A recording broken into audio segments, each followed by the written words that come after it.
The fifth step toward riches. Chapter 6. Imagination. Imagination, the workshop of the mind. The imagination is literally the workshop wherein are fashioned all plans created by man.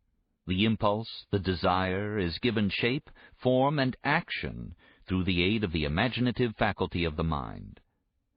It has been said that man can create anything which he can imagine. Of all the ages of civilization, this is the most favorable for the development of the imagination, because it is an age of rapid change. On every hand one may contact stimuli which develop the imagination.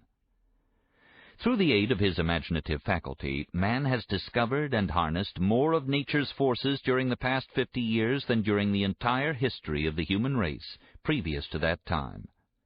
He has conquered the air so completely that the birds are a poor match for him in flying. He has harnessed the ether and made it serve as a means of instantaneous communication with any part of the world.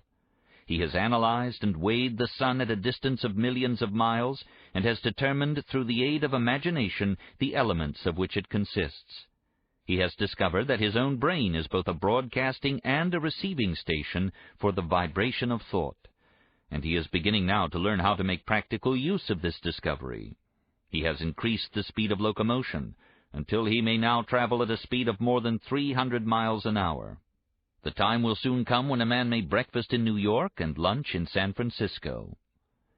Man's only limitation, within reason, lies in his development and use of his imagination. He has not yet reached the apex of development in the use of his imaginative faculty. He has merely discovered that he has an imagination, and has commenced to use it in a very elementary way. Two forms of imagination.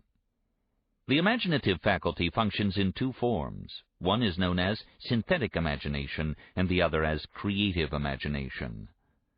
Synthetic imagination. Through this faculty, one may arrange old concepts, ideas, or plans into new combinations. This faculty creates nothing. It merely works with the material of experience, education, and observation with which it is fed. It is the faculty used most by the inventor, with the exception of the man who draws upon the creative imagination when he cannot solve his problem through synthetic imagination. Creative imagination. Through the faculty of creative imagination, the finite mind of man has direct communication with infinite intelligence. It is the faculty through which hunches and inspirations are received. It is by this faculty that all basic or new ideas are handed over to man. It is through this faculty that thought vibrations from the minds of others are received. It is through this faculty that one individual may tune in or communicate with the subconscious minds of other men. The creative imagination works automatically, in the manner described in subsequent pages. This faculty functions only when the conscious mind is vibrating at an exceedingly rapid rate, as, for example, when the conscious mind is stimulated through the emotion of a strong desire. The creative faculty becomes more alert, more receptive to vibrations from the sources mentioned in proportion to its development through use. This statement is significant. Ponder over it before passing on. Keep in mind as you follow these principles that the entire story of how one may convert desire into money cannot be told in one statement. The story will be complete only when one has mastered, assimilated, and begun to make use of all the principles. The great leaders of business, industry, finance, and the great artists, musicians, poets, and writers became great because they developed the faculty of creative imagination. Both the synthetic and creative faculties of imagination become more alert with use, just as any muscle or organ of the body develops through use. Desire is only a thought, an impulse. It is nebulous and ephemeral. It is abstract and of no value until it has been transformed into its physical counterpart. While the synthetic imagination is the one which will be used most frequently, in the process of transforming the impulse of desire into money, you must keep in mind the fact that you may face circumstances and situations which demand use of the creative imagination as well. Your imaginative faculty may have become weak through inaction. It can be revived and made alert through use. This faculty does not die, though it may become quiescent through lack of use. Center your attention for the time being on the development of the synthetic imagination, because this is the faculty which you will use more often in the process of converting desire into money. Transformation of the intangible impulse of desire into the tangible reality of money calls for the use of a plan or plans. These plans must be formed with the aid of the imagination and mainly with the synthetic faculty. Listen to this entire book through, then come back to this chapter and begin at once to put your imagination to work on the building of a plan or plans for the transformation of your desire into money. Detailed instructions for the building of plans have been given in almost every chapter. Carry out the instructions best suited to your needs. Reduce your plan to writing, if you have not already done so. The moment you complete this, you will have definitely given concrete form to the intangible desire. Listen to the preceding sentence once more. The moment you complete this, you will have definitely given concrete form to the intangible desire. Remember that the moment you reduce the statement of your desire and a plan for its realization to writing, you have actually taken the first of a series of steps which will enable you to convert the thought into its physical counterpart. The earth on which you live, you, yourself, and every other material thing are the result of evolutionary change, through which microscopic bits of matter have been organized and arranged in an orderly fashion. Moreover, and this statement is of stupendous importance, this earth, every one of the billions of individual cells of your body, and every atom of matter began as an intangible form of energy. Desire is thought impulse. Thought impulses are forms of energy. When you begin with the thought impulse, desire, to accumulate money, you are drafting into your service the same stuff that nature used in creating this earth, and every material form in the universe, including the body and brain in which the thought impulses function. As far as science has been able to determine, the entire universe consists of but two elements, matter and energy. Through the combination of energy and matter has been created everything perceptible to man, from the largest star which floats in the heavens down to and including man himself. You are now engaged in the task of trying to profit by nature's method. You are, sincerely and earnestly, we hope, trying to adapt yourself to nature's laws by endeavoring to convert desire into its physical or monetary equivalent. You can do it. It has been done before. You can build a fortune through the aid of laws which are immutable. But first you must become familiar with these laws and learn to use them. Through repetition and by approaching the description of these principles from every conceivable angle, the author hopes to reveal to you the secret through which every great fortune has been accumulated. Strange and paradoxical as it may seem, the secret is not a secret. Nature herself advertises it in the earth on which we live, the stars, the planets suspended within our view, in the elements above and around us, in every blade of grass, and every form of life within our vision. Nature advertises this secret in terms of biology, in the conversion of a tiny cell, so small that it may be lost on the point of a pin, into the human being now hearing this line. The conversion of desire into its physical equivalent is certainly no more miraculous. Do not become discouraged if you do not fully comprehend all that has been stated. Unless you have long been a student of the mind, it is not to be expected that you will assimilate all that is in this chapter upon a first hearing. But you will, in time, make good progress. The principles which follow will open the way for understanding of imagination. Assimilate that which you understand as you listen to this philosophy for the first time. Then, when you re-listen and study it, you will discover that something has happened to clarify it and give you a broader understanding of the whole. Above all, do not stop nor hesitate in your study of these principles until you have heard the book at least 3 times, for then you will not want to stop. How to make practical use of imagination. Ideas are the beginning points of all fortunes. Ideas are products of the imagination. Let us examine a few well-known ideas which have yielded huge fortunes, with the hope that these illustrations will convey definite information concerning the method by which imagination may be used in accumulating riches. The Enchanted Kettle. 50 years ago, an old country doctor drove to town, hitched his horse, quietly slipped into a drug store by the back door, and began dickering with the young drug clerk. His mission was destined to yield great wealth to many people. It was destined to bring to the South the most far-flung benefit since the Civil War. For more than an hour, behind the prescription counter, the old doctor and the clerk talked in low tones. Then the doctor left. He went out to the buggy and brought back a large old-fashioned kettle, a big wooden paddle used for stirring the contents of the kettle, and deposited them in the back of the store. The clerk inspected the kettle, reached into his inside pocket, took out a roll of bills, and handed it over to the doctor. The roll contained exactly $500, the clerk's entire savings. The doctor handed over a small slip of paper on which was written a secret formula. The words on that small slip of paper were worth a king's ransom, but not to the doctor. Those magic words were needed to start the kettle to boiling, but neither the doctor nor the young clerk knew what fabulous fortunes were destined to flow from that kettle. The old doctor was glad to sell the outfit for $500. The money would pay off his debts and give him freedom of mind. The clerk was taking a big chance by staking his entire life's savings on a mere scrap of paper and an old kettle. He never dreamed his investment would start a kettle to overflowing with gold that would surpass the miraculous performance of Aladdin's lamp. What the clerk really purchased was an idea. The old kettle and the wooden paddle and the secret message on a slip of paper were incidental. The strange performance of that kettle began to take place after the new owner mixed with the secret instructions an ingredient of which the doctor knew nothing. Listen to this story carefully. Give your imagination a test.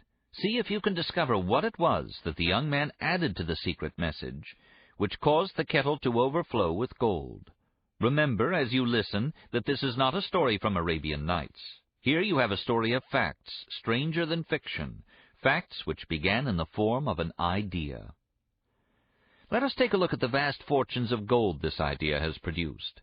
It has paid and still pays huge fortunes to men and women all over the world who distribute the contents of the kettle to millions of people. The old kettle is now one of the world's largest consumers of sugar, thus providing jobs of a permanent nature to thousands of men and women engaged in growing sugar cane and in refining and marketing sugar. The old kettle consumes annually millions of glass bottles, providing jobs to huge numbers of glass workers. The old kettle gives employment to an army of clerks, stenographers, copywriters, and advertising experts throughout the nation. It has brought fame and fortune to scores of artists who have created magnificent pictures describing the product. The old kettle has converted a small southern city into the business capital of the South, where it now benefits, directly or indirectly, every business and practically every resident of the city. The influence of this idea now benefits every civilized country in the world, pouring out a continuous stream of gold to all who touch it. Gold from the kettle built and maintains one of the most prominent colleges of the South, where thousands of young people receive the training essential for success. The old kettle has done other marvelous things. All through the World Depression, when factories, banks, and business houses were folding up and quitting by the thousands, the owner of this enchanted kettle went marching on, giving continuous employment to an army of men and women all over the world, and paying out extra portions of gold to those who, long ago, had faith in the idea. If the product of that old brass kettle could talk, it would tell thrilling tales of romance in every language. Romances of love, romances of business, romances of professional men and women who are daily being stimulated by it. The author is sure of at least one such romance, for he was part of it, and it all began not far from the very spot on which the drug clerk purchased the old kettle. It was here that the author met his wife, and it was she who first told him of the enchanted kettle. It was the product of that kettle they were drinking when he asked her to accept him for better or worse. Now that you know the content of the enchanted kettle is a world-famous drink, it is fitting that the author confess that the home city of the drink supplied him with a wife, also that the drink itself provides him with stimulation of thought without intoxication, and thereby it serves to give the refreshment of mind which an author must have to do his best work. Whoever you are, wherever you may live, whatever occupation you may be engaged in, just remember in the future, every time you see the words Coca-Cola, that its vast empire of wealth and influence grew out of a single idea, and that the mysterious ingredient the drug clerk, Asa Candler, mixed with the secret formula was imagination. Stop and think of that for a moment. Remember also that the 13 Steps to Riches, described in this book, were the media through which the influence of Coca-Cola has been extended to every city, town, village, and crossroads of the world, and that any idea you may create, as sound and meritorious as Coca-Cola, has the possibility of duplicating the stupendous record of this worldwide thirst killer. Truly, thoughts are things, and their scope of operation is the world itself. What would I do if I had $1 million? This story proves the truth of that old saying, where there's a will, there's a way. It was told to me by that beloved educator and clergyman, the late Frank W. Gonzalez, who began his preaching career in the Stockyards region of South Chicago. While Dr. Gonzalez was going through college, he observed many defects in our educational system, defects which he believed he could correct if he were the head of a college. His deepest desire was to become the directing head of an educational institution in which young men and women would be taught to learn by doing. He made up his mind to organize a new college in which he could carry out his ideas without being handicapped by orthodox methods of education. He needed $1 million to put the project across. Where was he to lay his hands on so large a sum of money? That was the question that absorbed most of this ambitious young preacher's thought. But he couldn't seem to make any progress. Every night he took that thought to bed with him. He got up with it in the morning. He took it with him everywhere he went. He turned it over and over in his mind until it became a consuming obsession with him. $1 million is a lot of money. He recognized that fact, but he also recognized the truth that the only limitation is that which one sets up in one's own mind.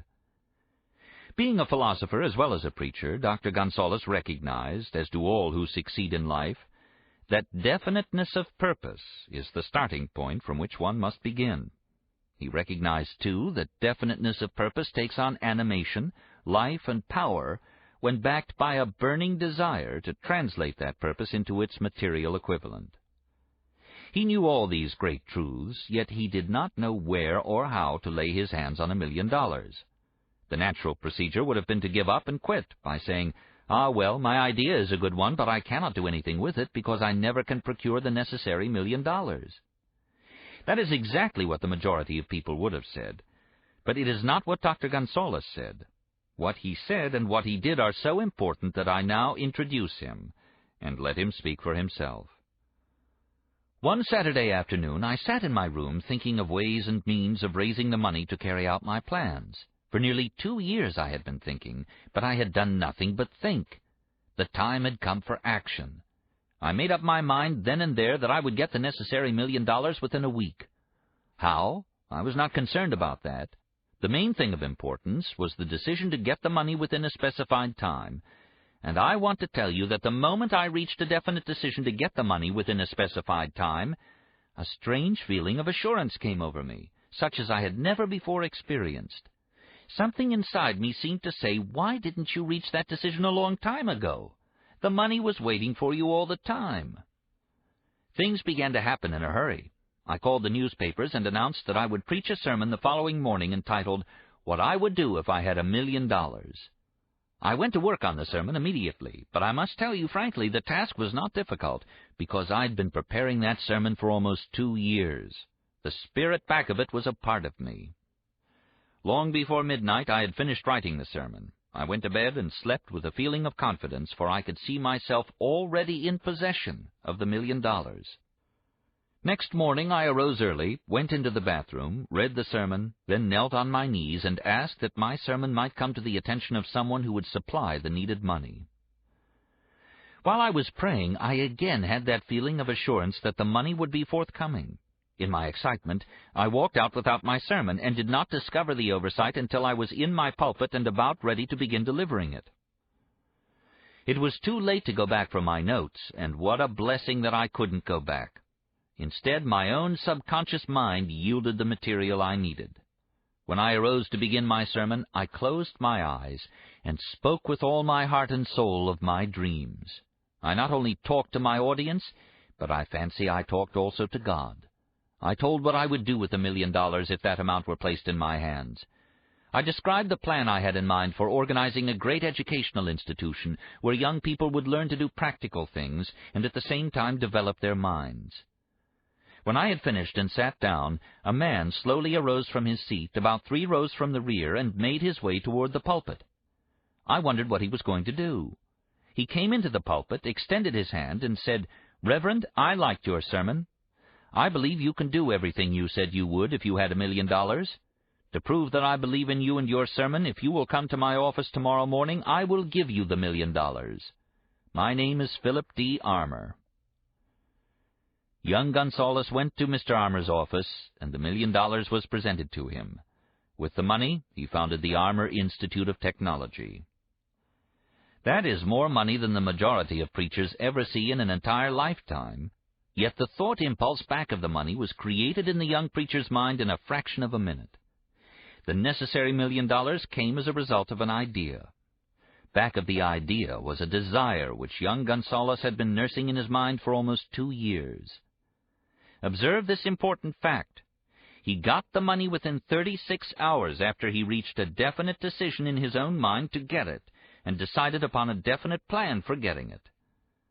There was nothing new or unique about young Gonzales's vague thinking about $1 million and weakly hoping for it.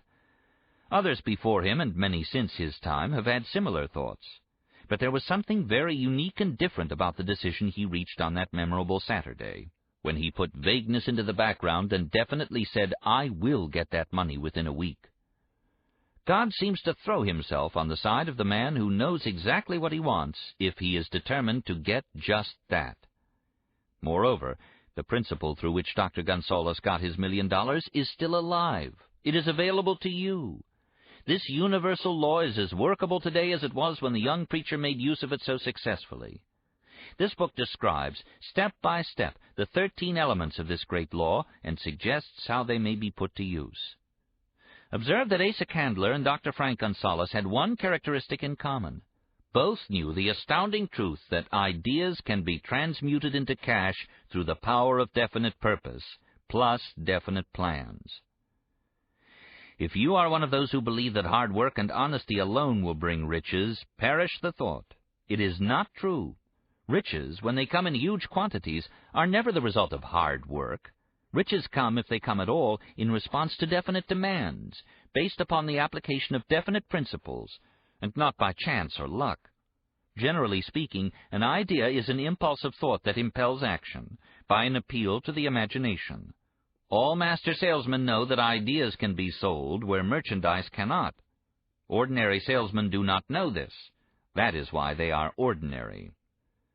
A publisher of books, which sell for a nickel, made a discovery that should be worth much to publishers generally. He learned that many people buy titles and not contents of books. By merely changing the name of one book that was not moving, his sales on that book jumped upward more than 1 million copies. The inside of the book was not changed in any way. He merely ripped off the cover bearing the title that did not sell and put on a new cover with a title that had box office value. That, as simple as it may seem, was an idea. It was imagination. There is no standard price on ideas. The creator of ideas makes his own price, and if he is smart, gets it. The moving picture industry created a whole flock of millionaires. Most of them were men who couldn't create ideas, but they had the imagination to recognize ideas when they saw them. The next flock of millionaires will grow out of the radio business, which is new and not overburdened with men of keen imagination. The money will be made by those who discover or create new and more meritorious radio programs and have the imagination to recognize merit and to give the radio listeners a chance to profit by it. The sponsor, that unfortunate victim who now pays the cost of all radio entertainment, soon will become idea-conscious and demand something for his money. The man who beats the sponsor to the draw and supplies programs that render useful service is the man who will become rich in this new industry. Crooners and light chatter artists, who now pollute the air with wisecracks and silly giggles, will go the way of all light timbers, and their places will be taken by real artists who interpret carefully planned programs which have been designed to service the minds of men as well as provide entertainment. Here is a wide-open field of opportunity screaming its protest at the way it is being butchered because of lack of imagination and begging for rescue at any price. Above all, the thing that radio needs is new ideas. If this new field of opportunity intrigues you, perhaps you might profit by the suggestion that the successful radio programs of the future will give more attention to creating buyer audiences and less attention to listener audiences. Stated more plainly, the builder of radio programs who succeeds in the future must find practical ways to convert listeners into buyers.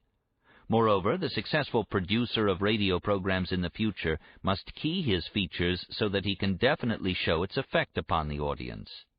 Sponsors are becoming a bit weary of buying glib selling talks based upon statements grabbed out of thin air. They want, and in the future will demand, indisputable proof that the Who's It program not only gives millions of people the silliest giggle ever, but that the silly giggler can sell merchandise. Another thing that might as well be understood by those who contemplate entering this new field of opportunity: radio advertising is going to be handled by an entirely new group of advertising experts, separate and distinct from the old-time newspaper and magazine advertising agency men. The old-timers in the advertising game cannot see the modern radio scripts because they have been schooled to see ideas. The new radio technique demands men who can interpret ideas from a written manuscript in terms of sound. It cost the author a year of hard labor and many thousands of dollars to learn this. Radio, right now, is about where the moving pictures were when Mary Pickford and her curls first appeared on the screen. There is plenty of room in radio for those who can produce or recognize ideas. If the foregoing comment on the opportunities of radio has not started your idea factory to work, you'd better forget it. Your opportunity is in some other field. If the comment intrigued you in the slightest degree, then go further into it, and you may find the one idea you need to round out your career. Never let it discourage you if you have no experience in radio. Andrew Carnegie knew very little about making steel. I have Carnegie's own word for this. But he made practical use of two of the principles described in this book and made the steel business yield him a fortune. The story of practically every great fortune starts with the day when a creator of ideas and a seller of ideas got together and worked in harmony. Carnegie surrounded himself with men who could do all that he could not do.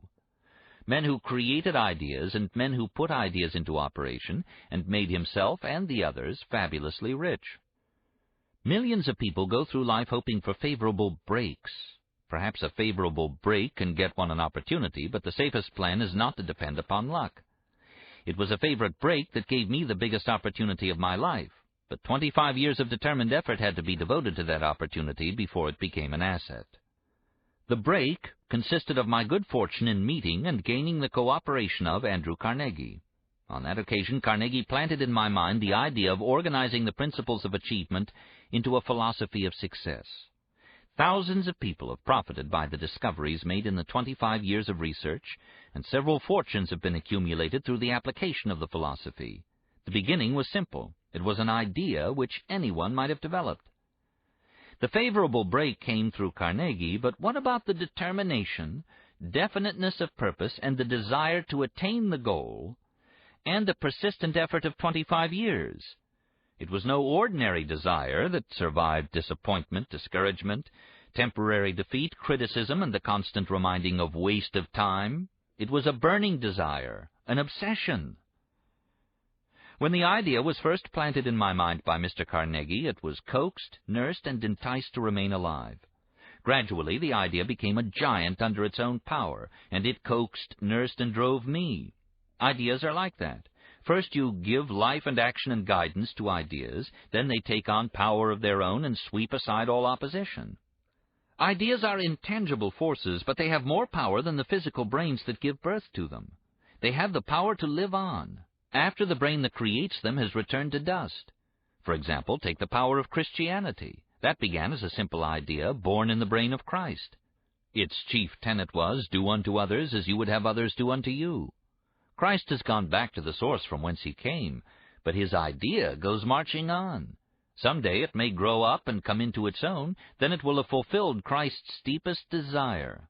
The idea has been developing only 2,000 years. Give it time. Success requires no explanations. Failure permits no alibis.